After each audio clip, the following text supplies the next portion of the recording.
Top of the day. হ্যাঁ, আপনারা ঠিকই শুনছেন। আজকের দিনের সবচাইতে আলোচিত খবর হচ্ছে উপদেষ্টা মহোদয়ের মোটরসাইকেলে পরিদর্শন। এটাকে অবশ্যই দুটো পক্ষ তৈরি হয়েছে, কেউ এটাকে পজিটিভ নিয়েছে, কেউ নেগেটিভ নিয়েছে।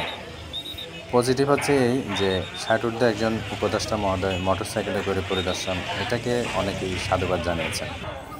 আর এই সাধুবাদের পাশাপাশি যে সকল নেগেটিভ দিকগুলো উল্লেখিত, সেটা হচ্ছে একজন আইন প্রণেতা বা আইন মান্যকারী বা রাষ্ট্রের সর্বোচ্চ ক্ষমতাধর ব্যক্তিগণ যখন আইন অমান্য করেন, একজন উপদেষ্টা হয়ে ওনার মোটরসাইকেলের পাইলটের মাথায় হেলমেট নেই, অথচ সাধারণ নাগরিকরা মোটরসাইকেলে হেলমেট না থাকলেই সম্ভবত 10,000 টাকা পর্যন্ত জরিমানা হয়।